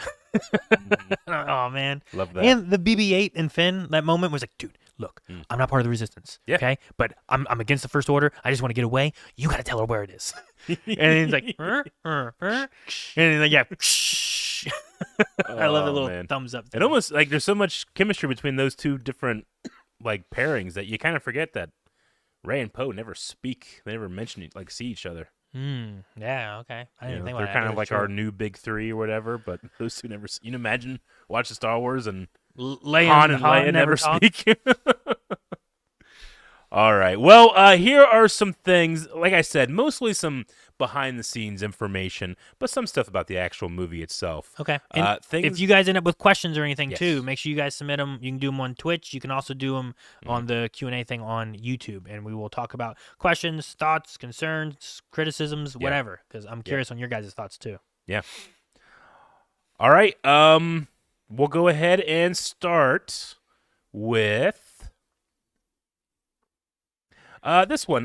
Rey's outfit is inspired by early drawings from Star Wars concept artist Ralph McQuarrie for Luke Skywalker at a point when he and George Lucas were playing with the idea of making Luke a woman. Really? Yeah. So like it is interesting that if you are going with the the idea of like, well, this is very similar to A New Hope. It's like literally the concept art for A New Hope is used here to evoke the feeling of like, hey, you're getting Star Wars again. I thought that was really interesting that Rey's outfit specifically comes from Ralph McQuarrie after he had stopped working on the thing. Yeah, that's interesting. Kind of cool. And she's also a very good like Luke Skywalker kind of character in this movie. Very much so. I mean, from being on the desert Yeah. and just like hers is scavenging Yeah. as opposed to moisture evaporating. like and you stuff, would figure that a kid in an air hopper going down like canyons like wouldn't translate well to like space fighter combat, but it does. So just get over it. Same thing I think with like Rey doing like primarily just like simulation work, Sure. on the Falcon and stuff. Well, both of them literally have never flown in space. And also, like, I know some people complain about her being like, oh man, she's pretty good with a lightsaber all of a sudden. But I'm like, her main weapon was a staff that she fought with, and we saw her fight. Yeah. Like, two guys were trying to take BB-8 at one point, and she's kicking their butts. She won. Yeah. And then she's like, oh, that guy, he has a jacket? I'm going to go get him. And she chases down Finn. Yeah. So I'm like, she has some skills with a staff. It's just now it's half the size. Absolutely, And you right. can't grab Yeah. the rest of it. And I mean, to bring back our point from before, like Kylo has given her some of his knowledge, Because of the dyad connection. because of and the stuff. dyad connection. This is the only time that Harrison Ford has received top billing in a Star Wars film, and it made it the first non-Jedi character to ever be credited first. Isn't that interesting? Yeah. You know who was credited second in this movie? In this movie, Yeah. I'm assuming it's kind of weird. It's super weird. Try to guess the one person in this movie that probably shouldn't have been credited second. I mean, Mark Hamill. It was Mark Hamill. But that was just, part of the signing them on board type of thing. Mark Hamill. All right. Let's see. When Finn and Rey ask Han if he is the Han Solo, he replies, "I used to be." Are we looking at some of the Rey stuff here with the goggles on the top? Is this McQuarrie? Yeah, Ralph McQuarrie. Luke art. So this would have been around the time of like Star Killer, when Luke was named, or whenever we're going for like a Star Killer thing, and it was called the Star Wars. Some of this stuff actually has made it to both action figures. I have this as an action figure, and there was a comic book called The Star Wars that was based off of George Lucas's original pitch. So it's not canon. It has nothing to do with this continuity. Just a whole other story called The Star Wars that came out too. I see in the legs, especially like the white and the wrappings and stuff. Yeah. Definitely makes me think of like the Rey outfit a lot. Sure. But yeah, there are hundreds of these drawings, but you can kind of see like in these goggles here, like these goggles eventually translate kind of into the stormtrooper look, and then she has the stormtrooper goggles. When she in like her first thing. shows up Yeah. there. I mean, in fact, I'm pretty sure between Kylo, Rey, and Finn, those three main characters are all introduced with mask. That's the first time we see Rey. That's the first time we see Finn. It's not Poe. I guess Poe's wearing a helmet, but you can see his face. No, he's not wearing a No, helmet. because he's in the tent with with Laura Santeca. Santeca. Yeah. So it's really just Kylo, Poe, and Rey. But anyway, this one, Finn and Rey ask Han if he's the Han Solo. He replies, "I used to be," which apparently is from what Harrison Ford himself would be when he would be out in public, and people would be like, "Wait, aren't you Han Solo?" He would reply, "I used to be."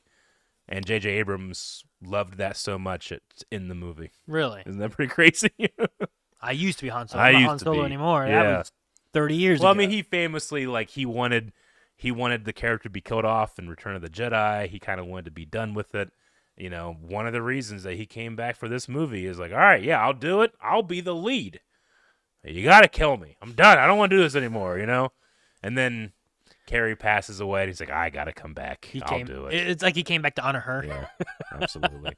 But, I mean, he was also, I don't know if you've ever seen how much this man was paid. He was paid it was like $25 million to be in this movie. Dang. It's like, I think the original Star Wars was made for like $11 million. You can make 2 movies.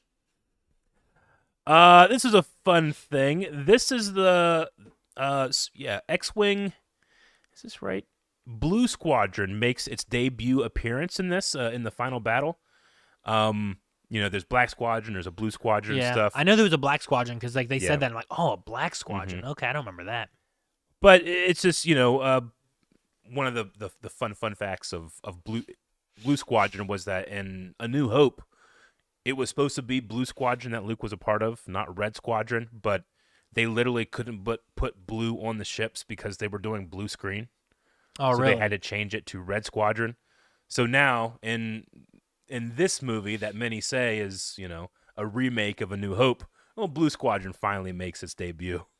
Well, that's kind of cool. What do we have in Rogue One. Rogue One? Rogue One also had a Blue Squadron there. Yeah. I guess that came out after this though, so this would have been the debut. This would have been first.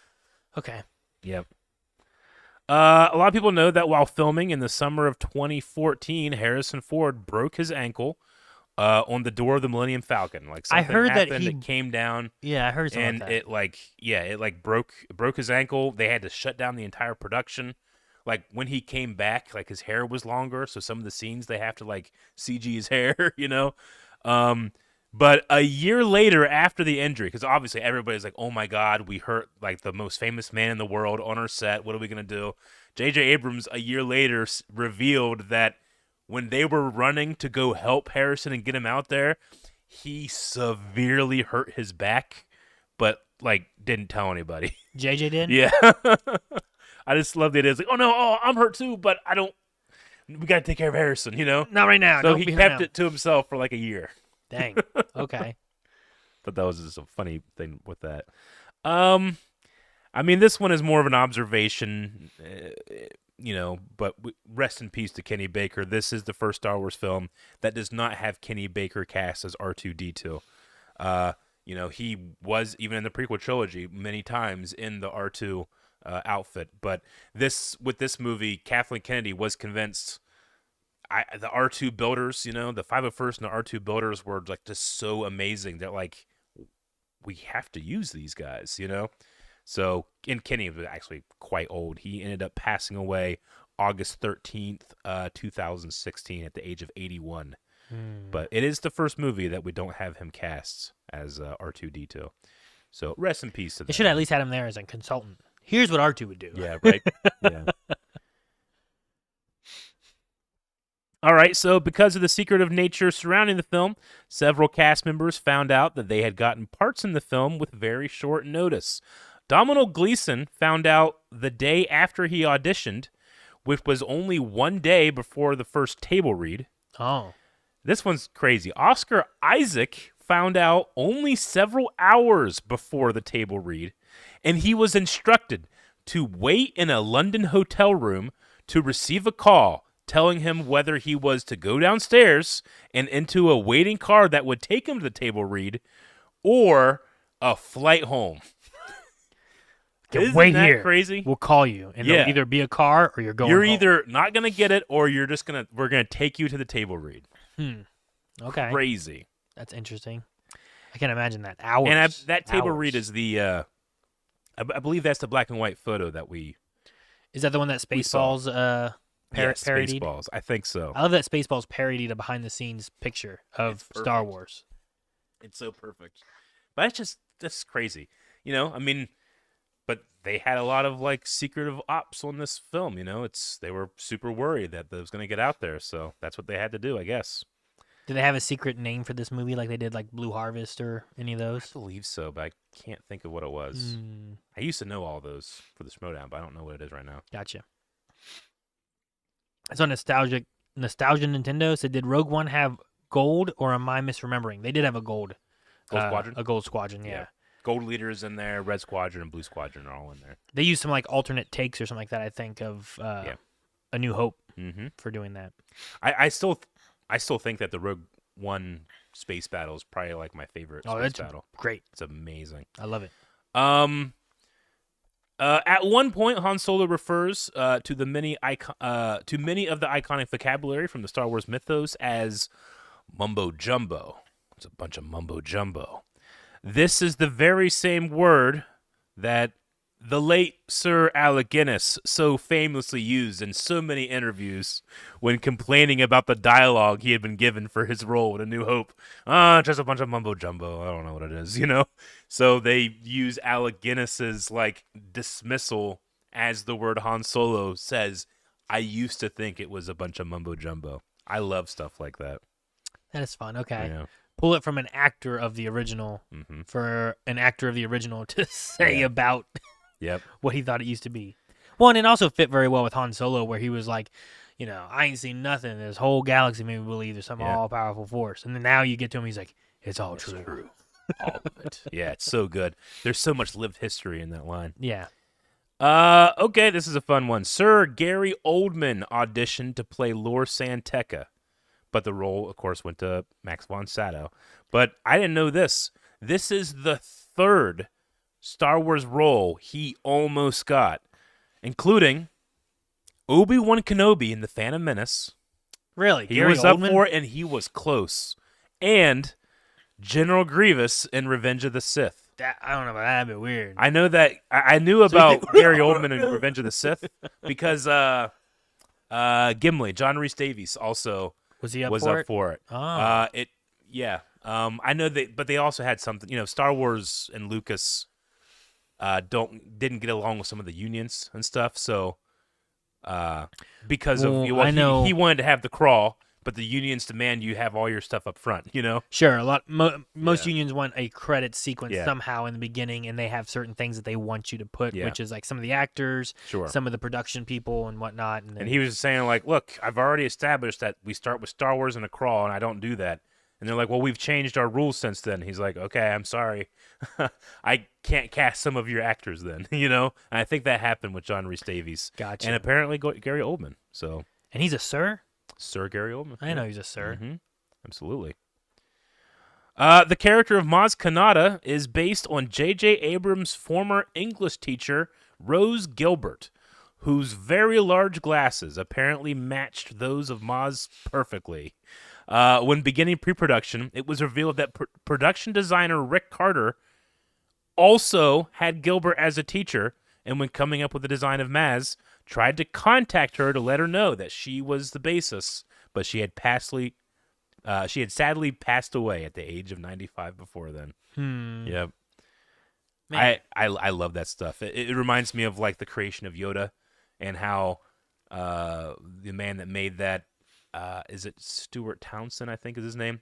I can't remember exactly, but he like, all right, yeah, he like looked at references of Einstein and all that stuff, but he also just, by nature of, you know, how stuff is made, sometimes it looks like him a little bit too, you know?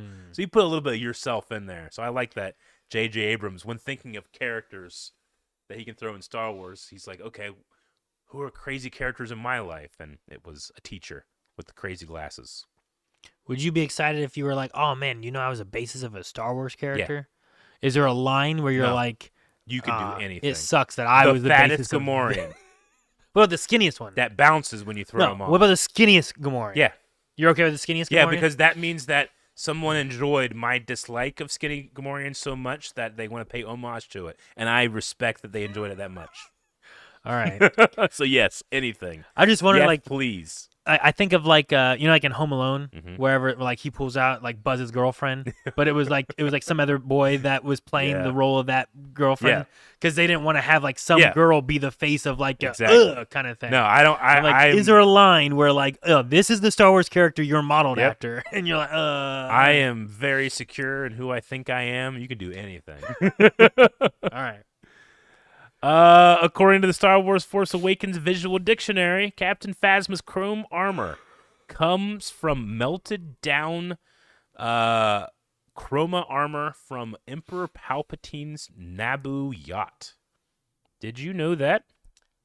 His Naboo yacht. Yeah, so Palpatine, a native of Naboo. Did he land in episode 1 in that? No. No. No, Okay. he has a more just a general Republic Okay. thing. I'm Because trying a to- bunch of senators and stuff come with Yeah. him, Okay. and all the Jedi I'm trying to think if I've Council. ever seen what it would be. We never saw it. The close thing is just like what Padme flies in, kind of. We stuff? see Padme. I mean, Padme has like 4 or 5 throughout the Clone War, you know, stuff like that. Different Nubian yachts. So obviously, Palpatine would have had a Nubian yacht, and Phasma in her fanaticism of all things the Empire used that as the basis of her armor. So it wasn't like he was like, "Here you go, here's the armor," but Right. like she took his Yeah. ship and melted it down to Yeah. make her armor. Yeah. I Interesting. mean, in the same way, it's not like Vader gave his helmet to Kylo; he took it. You know, like she took that as hers to kind of like bathe herself and not bathe herself, but protect herself in armor of Palpatine's power. It's kind of interesting. I mean, idea. that's cool. I feel like she's a very underutilized character. very much so. You know? Yeah. It's like there's some like that sounds cool, I guess, but yeah, I don't know. I guess I'd want to know more on that. Like, was it all her decision, Right. or is it an emperor fanaticism kind of thing? And she's like, I must be as close as I can. I will wear his ship. I mean, you know, yeah, I think so. I mean, fanaticism was important for the First Order. Like, Domhnall Gleeson was cast as young as he is because they were trying to show that, like, this isn't about the old guard and the old guard not giving up their old ways. Like, new people get radicalized, you know, and you always have to be on the lookout for fanaticism and fascism in that regard. So, Sure, yeah. yeah, I think it also shows that with Phasma being, like, obsessed with trying to give the appearance of that, you know? Okay. All right, Kylo Ren. So this is more about like original ideas. Kylo Ren originally would have been a dark Jedi called the Jedi Killer, who was more akin to a Darth Vader and would power up by directly absorbing the energy of a star. At one point, he was even going to be a Vader impersonator, literally wearing an exact copy of the suit in order to antagonize Luke. So it wasn't like, I don't think they really had the idea of like Ben Solo and the son of Han and Leia, but this original, I think, idea of the Dark Warrior was the Jedi Hunter. And then they had kind of gone into like, he literally not just fanaticizes Darth Vader, but wants to like be Darth Vader. And like Luke is being haunted by like a Vader phantom of impersonator? Vader, you know, like a bunch of ideas that I'm like, that's fun, you know. I'm glad it didn't happen. You know, I like what we have, but I remember them talking about like this concept of the Jedi killer eventually just turning into Kylo Ren. Like, why not just call him Star Killer if you were gonna go that route too? I don't know. You know? I mean, but the whole thing about being powered up by the energy of a star is very Star Killer based. You're right. And then you're also paying homage to what the original name for Skywalker was gonna be, right? Which was Star Killer. And homage to the Force Unleashed that had Star Killer as an incredibly powerful Force user. Yeah. Well, he's only that powerful because he absorbs the sun. I don't know. Yeah, but no, there is a. It sounds interesting, but also there's like a that might be too silly. Yeah, you agreed. know. But maybe not. Maybe it's not too silly. I just the concept of like somebody just like, because you know, especially like in the ancient world, impersonating dead people is way more common than you think. Because people will amass power and wealth and social standing through their name and face alone. But unless you're like minted on a coin, no one knows what you look like. You know, like Especially when you're inside a. yeah, If you're inside a suit, no one knows Yeah, who's like- in that suit. like there's like multiple Caesars that like people assume they must have come back from the dead, you know, because they showed up and they started commanding the army again, you know. So who's to say that it's not Darth Vader? You don't know what he looked like. Yeah, that's true. Majority of people wouldn't. They wouldn't. They would just be, that's Vader. Mhm. I thought he died. Oh my gosh. Exactly. Like, it's kind of a cool aspect to that. Yeah. Let's see. This one I didn't know. I had to watch the whole movie to see if I can find like the remnants of it. Behind the scenes footage reveals that General Leia originally had a long braid of hair over her left shoulder, not unlike the hairstyle that she has as Jabba's slave in Episode 6. This extra hair was digitally removed for all of her scenes in the final cut. So she had a big long braid in every single scene, and it was removed. And now knowing that, I need to like go in and see if I can like, Can you find the can scene? I see any seam? Like, well, if you're gonna do that, you're gonna have to replace parts of her body that the hair is covering. You have to paint it out. You know, that type of thing. When you do that, you have to find matte lines to. That's interesting because there's one part where I remember watching and like she kind of has like these braids that kind of wrap around. It's almost like Yeah. a crown in a way. And I was like, oh, that's cool. Like even, you know, even Carrie Fisher being older like she was there, like they still did like this kind of a cool, They did. unique hairstyle for Leia. It's not like she just, I don't know. I don't know. Like I figure like whenever like you get a little older, maybe you're not able to put as much effort because she's also leading a military. She is. She's a general. Yeah. You know, but it's still got that uniqueness to it. But I didn't notice like this is where a braid looks like Yeah. it used to be or anything. So that was interesting. Maz Kanata was originally supposed to accompany the heroes back to the Resistance base, which is why in one of the trailers, not one of the ones that we watched today, but in one of the trailers, the one where Luke is like replaying Episode 6 dialogue, like the Force is strong in my family, my sister has it, you know, that type of thing. When he says my sister has it, there's a shot of Maz Kanata handing Anakin's lightsaber to Leia. I think I remember that handoff. I don't Yeah, think I realized what it but- was. So, you know, the actress filmed all of her scenes at the base, all that stuff happened, but they were cut after being deemed unnecessary. So, eventually Leia would have been holding Anakin's lightsaber in the movie, which I find to be kind of fascinating to think about. Like, I don't know if she would think about this being Luke's lightsaber or this being her father's lightsaber. Yeah. Yeah, I don't know. I did think more about like the future movies during Rey finding that lightsaber, Mm. because there's a lot of stuff there that's The Force happening vision, that yeah. you're like, what's going on with all this stuff, you know? And now I'm watching it again. I'm like, oh, and there was one shot I don't remember exactly what it was, where I was like, what is this place? Mhm. And it's the triangle doors, and it's almost like a long hall again. Bespin. That really reminds me of I guess it is probably Bespin, but it really reminds me of in the next movie when it's like all the mirror images of her, Yeah.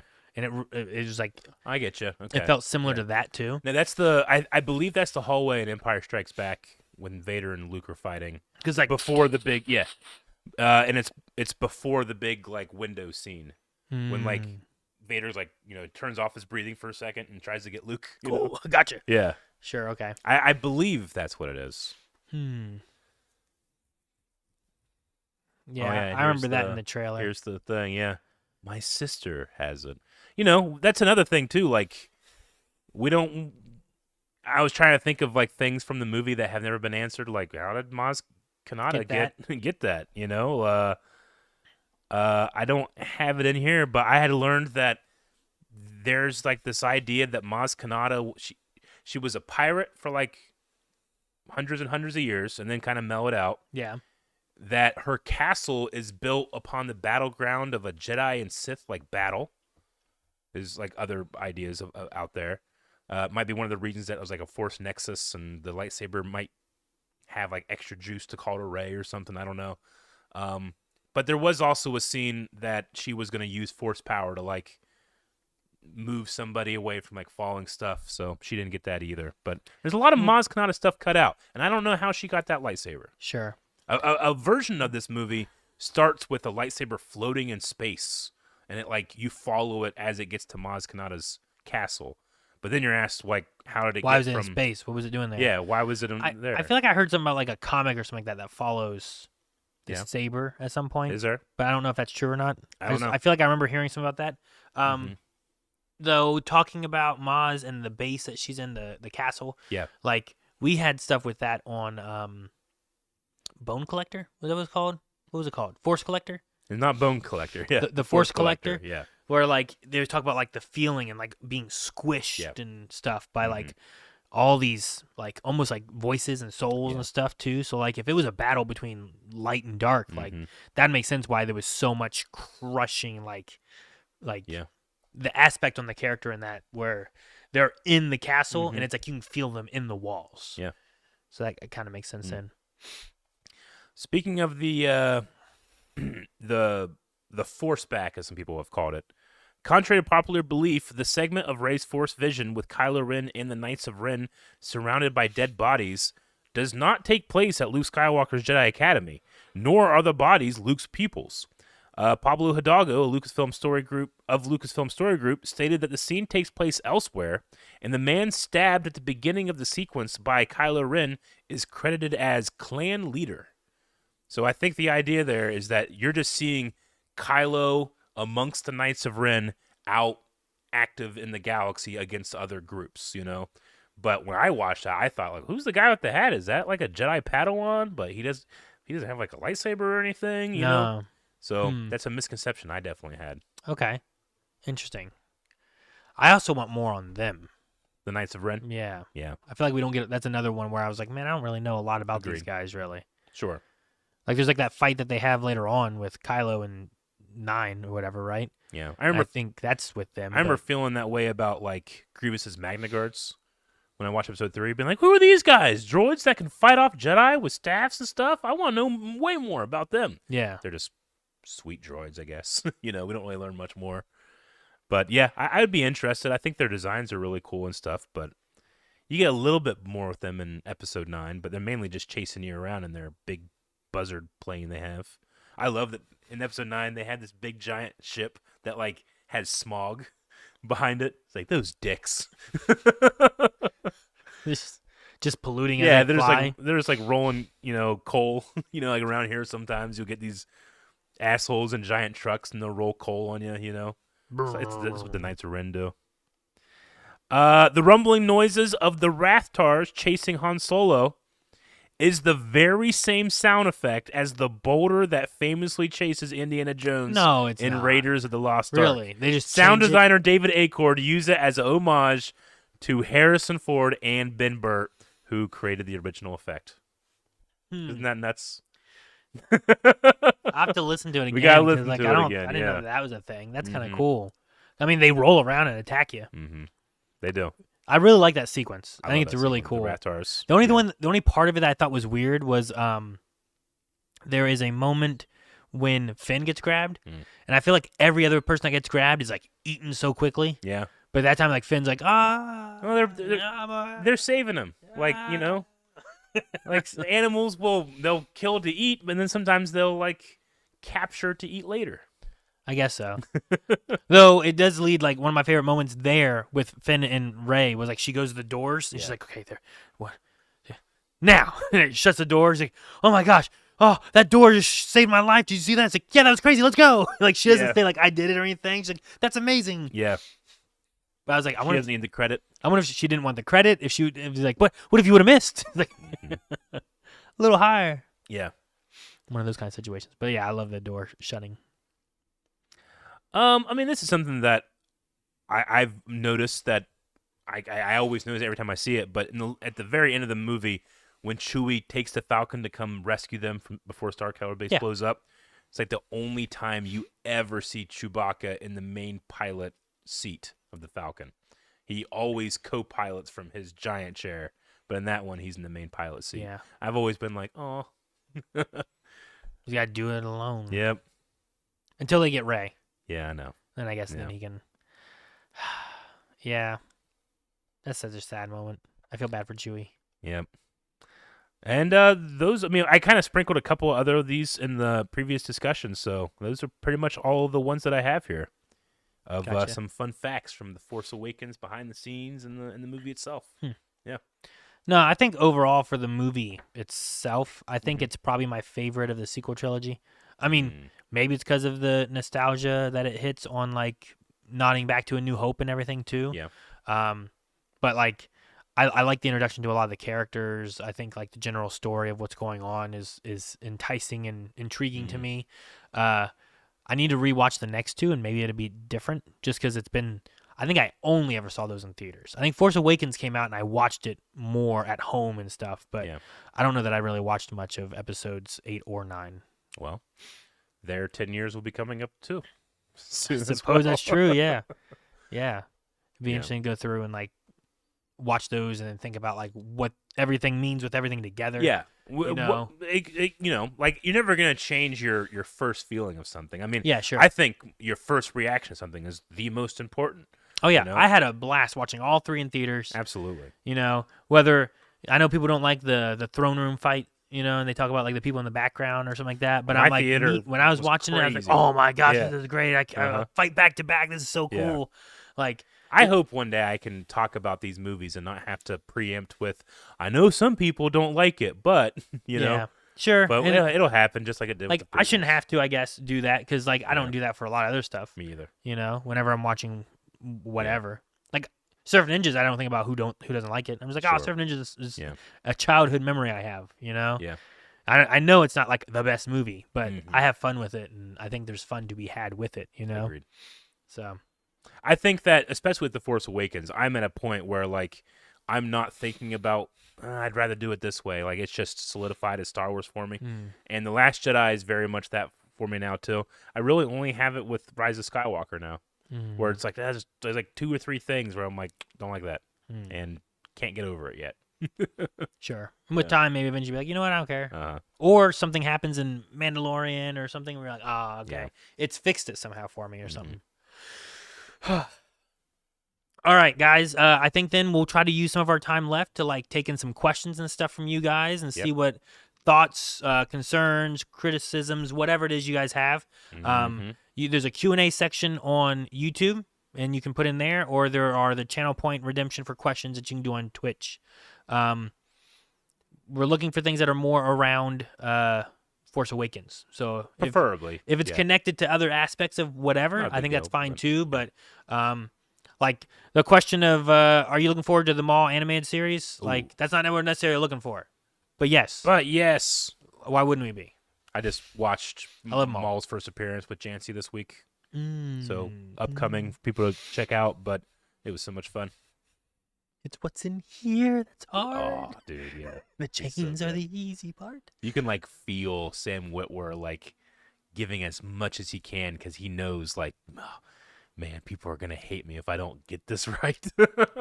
Right? Yeah. All right.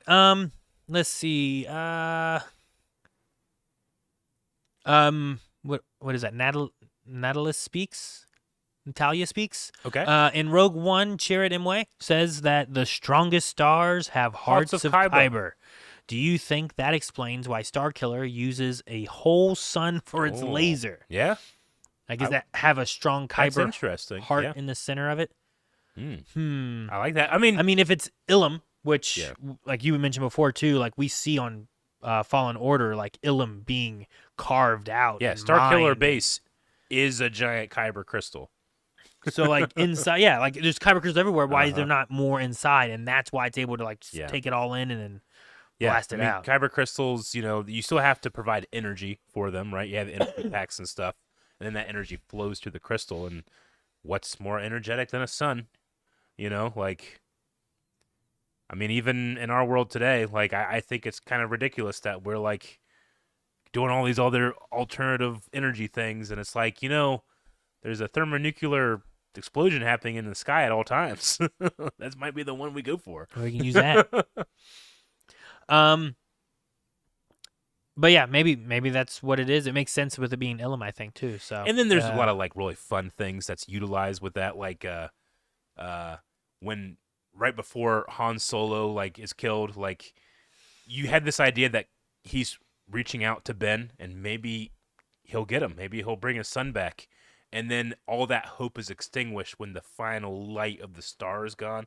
You see that like square just go out, and the darkness comes on Rey and Finn. And it's that moment you realize there's no light in Kylo Ren. He's not gonna do it. Oh no! And then your hero is killed. I thought it's just done really well. Yeah. With the light of the star being sucked out, literally as one of the stars is killed. Yeah. Yeah. Right. Yeah. Ronnie Unchained. Ronin Unchained. Oh, Ronan. What's up, Wave Squadron? What's up? Did any of you fellas ever do the Star Wars movie marathons leading up to any of the new saga movies? I did the 7-movie marathon for The Force Awakens. Those were the days. I know that I had been watching through all of the 6 before Force Awakens. And Yeah, I had done it like privately or with friends, but not like at a movie theater. I know a No. lot of places do that where it's like new things coming out. So, new Marvel movies coming out. So we're going to, you can come in and watch the first 20 in a row. yeah, right. I never did it at a movie theater either, Yeah, me but I neither. did do stuff with just at home, just with family or whatever. And it Yeah. might not have been. I think maybe we had a Star Wars marathon a time or two or something like that where we were watching Yeah. through Star Wars movies. But yeah, they're always fun. I do enjoy doing that, especially when you get like someone new that hasn't gotten to see it before, and you're like, we're gonna watch them. Yeah, it's something that I love to do, but it's something that I do less and less is rewatch stuff in order to prepare for the new. Yeah, for sure. I did the same thing when Infinity War Endgame was happening. Like, me and the kids went through like all the movies up till then. Yeah. To make sure I'm like, okay, now we're all refreshed. But Colson also like- was young and doesn't remember a lot of that either. So he's Yeah. been like, I want to go through those again now. Like when when Game of Thrones was coming out, like I watched the first season, and then when the second one was about to come out, I watched it again. Then when the third was going to come out, I watched season 1 and 2 immediately. Like I would do that for every season. I don't do that as much. Yeah. There's so much to watch now. There's so much and I have time. Like, Yeah. like we skip filler in Naruto, and I'm like, okay, I'm gonna watch all this filler, and I get time to watch some of it, Yeah. and then I fall behind more, and then I have more filler I haven't finished. Mhm. So But I at least watch all of the Star Wars movies at least once a year, I would say. I can't Same thing because I with haven't Lord watched Rings. episodes 8 or 9 You in a haven't. long time. Yep. But nightly, when I go to bed, like Melanie's falling asleep, and I'm like, man, I'm tired, but I want something on, but I don't want to like pay attention because my brain will stay awake. Yeah. My comfort is like a Star Wars movie. So Sure. I usually do like A New Hope, Return of the Jedi, Episode 1, Solo. Like I usually pick one of those. And Attack of the Clones. it's usually never Attack of the Clones. I would do Episode 3, but it's too exciting in the beginning. It's a half hour of chaos. And I'm like, no, I want to watch Yeah. that. Yeah, you're right. Empire Strikes Back I've done before too, but if I'm not asleep by the time we get into some of the hothier white brightness aspects, like that's why I usually don't do it, because like all the snow, everything's so white, so the TV's bright. A lot of the other ones is a little darker. But you don't do it with any TV shows or anything? No, not Star really. Wars shows? No, I haven't yet anyway. Gotcha. Mando might be good for that. Kind of starts out like in a slow way as you learn and then get up to Grogu. Yeah, may I do that? Yeah. Do some Mando. Let's see what we got. Matthew, who said, do you have any regrets about where the story went after The Force Awakens? And if you had a chance to change the direction of episodes 8 and 9, how would you continue off of episode 7 as it is already? Gotcha. I mean, I wouldn't use the word regret. Preference is probably the one I would use. Like, do I have preferences? Sure. But I wouldn't say regret for me implies like there's a cognitive or narrative thing that I'm like, no, you shouldn't do this, but these aren't my stories. Like, I'm experiencing the story, but I would never go up to a artist and be like, hey, you're doing your art wrong. That's just, I just don't do that type of thing generally. Yeah, sure. I get what you mean. The only thing I think that I wish that would have been done differently is similar to George having like, here's 3 movies that I want to do. I wish that they would have kind of had like, here is our more solid outline of what we want. Game plan. Yeah. Yeah. And like, let's make sure we hit these notes and what's the route we're going. There's a lot more wiggle room for this kind of stuff. So we can, let directors or writers kind of shift these. But what's our overall story for these 3? I mean, hey, it's not completely absent. Like, the final shot of Luke was supposed to be all these rocks floating around him, and there's Luke Skywalker, amassed in the Force. And Rian Johnson was like, I have it written, like, from the next movie, like, he's cut off from the Force because we can't do that. So that was changed, So there's at least, like, one thing that changed. Sure, yeah. But as far as anything else in the story aspects, like, maybe venturing into Finn with, like, some Force sensitivity if they were going to do that. Yeah. Like, making sure to implement that throughout a bit, know? Or, I don't know. I don't know if they were looking at having, like, Finn and Rey with any kind of, like, I felt like their chemistry and relationship in the first movie is really good, and I feel like that kind of, like slowly kind of disappears through the rest of the trilogy. Maybe they could have had them be more, like, together with things or something, I don't know. The only stuff I actively don't like is the stuff that I feel is there in response to the fans. Like, I don't care, when, like, people don't like something. I want the artist to tell me a thing, And sometimes some of the stuff, you get the feeling of, like, oh, they did that because people didn't like the last one. Like, that's, if I regret anything, it's that happened, I would say. Yeah. No, I get what you mean. I regret the stories we don't get because people were afraid of the responses, so they just didn't do it. Sure. And I feel like we had a lot of that with like movies or shows or different things where it's like, man, they had an idea of where they wanted to go, but fan response was not good, so they just kind of like scrapped it. Or it's not even that. Sometimes they had like, oh, well, fan response for this like director was poor, or they didn't like this other thing they did, so we're not going to do that at all anyway. But I had that type of thing for all of other stuff besides Star Wars. I dislike the episode 9 knife thing lesser than I dislike Palpatine versus Mace Windu in the Jedi. Yeah. Like, that should have been one of the coolest things you ever see in your life. It should have been. But George Lucas is like, no, you got to see their faces. That's what people want. Again, in response to what people want or don't want. It can sometimes be the thing I don't like.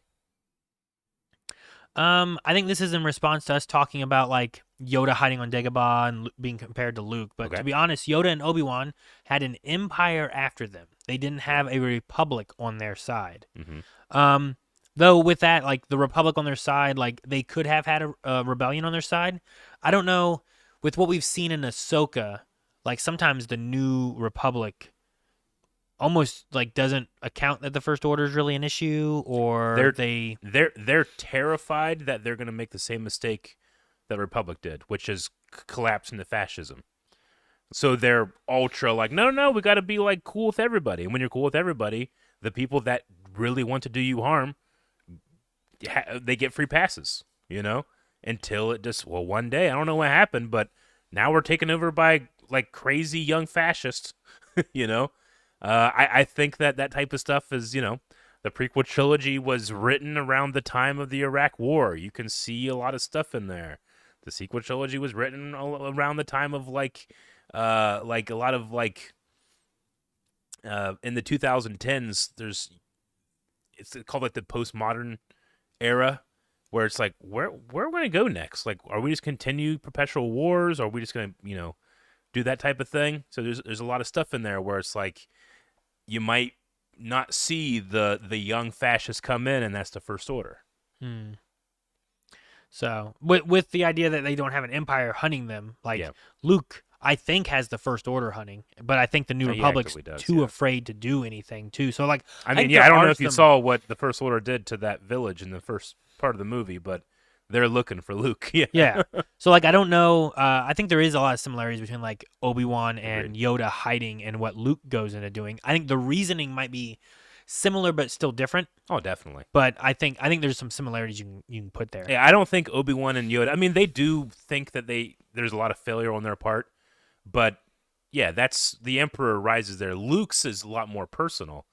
Luke, you know, the best thing he ever did was forgive his father for doing terrible stuff. But his nephew, he sees a vision of his nephew going to do terrible things. Like, Luke can't prevent the terrible things Vader did, but for a second he thinks, I can prevent these terrible things that my nephew's going to do. And it's all that second takes to change Ben Solo's psyche, seeing that on his uncle's face, you know? It's sad, but I quite love it. I quite really, really love it. Sure. No, and I think doubts and stuff are a real thing, Very much so. right? Like, you have a doubt. Heck, how many times have we argued over like the baby Hitler idea? Mhm. Like, but he hasn't done it yet. It's like, yeah, And but what about the things he can do? You know, this thing and that's about- kind of that same scenario where he's like, he hasn't done these things yet, Yeah. but he could do those. So should you stop him before? And like, you have the Force, so you're seeing the future. But Yoda says the future's always changing. So is it going to happen? Is it not going to happen? Like, there's a lot of doubt in himself and in the Force and in his nephew. Like, I And- think a lot of that can be very real kind of conversations that Luke Agreed. has. And the thing about doubt, because again, it was just a second of doubt, but doubt's incredibly important. Like, you need doubt. You know, some people that have a more faith-based life might not agree, but like, you have to protect yourself from bad ideas too. And in order to do that, you have to doubt them being presented as good ones. You know. So it's crazy. Like, it's like being it's like being addicted to cigarettes, and you have to quit, but you have to still do one like every day. You know. So yeah, you can't not doubt. Yeah. All right. I don't know if I have an answer to this one, but Jordan said, favorite new piece of sound design introduced to Star Wars world in Episode 7. New piece of sound in Episode 7. I guess I can pick the Rathars, now that I know that they're the boulder from Indiana Jones. But maybe it's not new, so that doesn't count either. Sure. Hmm. I mean, there's such incredible sound work, but in terms of like new, I mean, Starkiller Base's ignition and the destruction of the Hosnian Prime stuff, I think, is some really cool new sound work.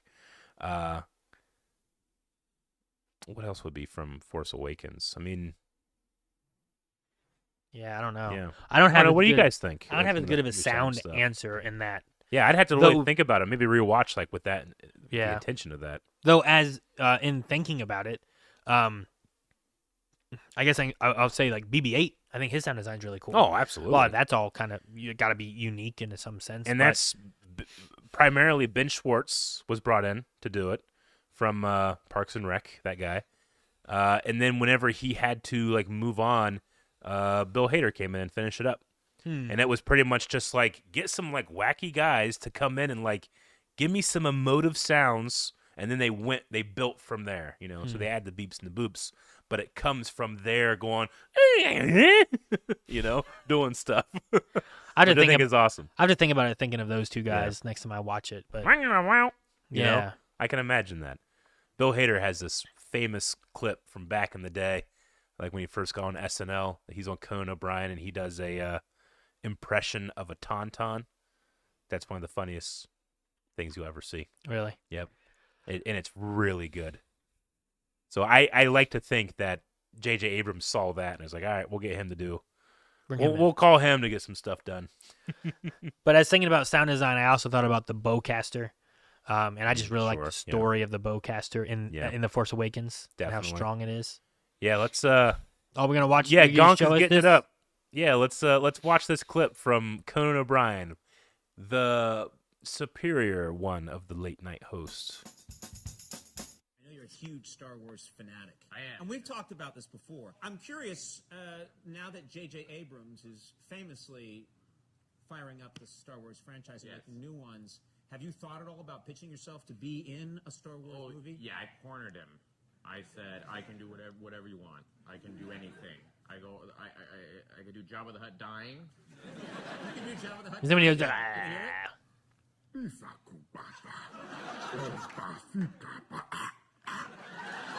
it? Yeah, there you go. I've seen that.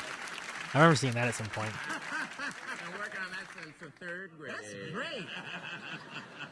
Was there another impression, or was that? I did. What was one I did in the last one? I don't You know. say he's done this, Oh, I think, a couple I did times. A dying tauntaun. Do you want me to do it again? Yeah, I want to hear a dying tauntaun. Yeah. Okay.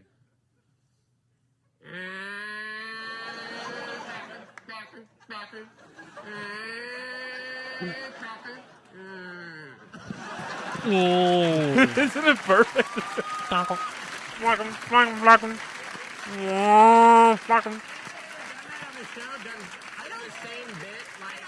Yeah, he did it Are you before. kidding? Yes, it's what these shows are built on. Good is good. What I'm shocked at Good is that these good. are not roles that I would think you would pitch yourself for. I know, I it's think so you want to be limiting. the new Han That's really Solo cool, though. agent like that. Really? Do you have more? You want to do the voice of the thing that gets cut open? Yeah. So at this point, he probably had already done BB-8, BB-8 stuff. 'Cause stuff? They're talking about the marketing in the movie.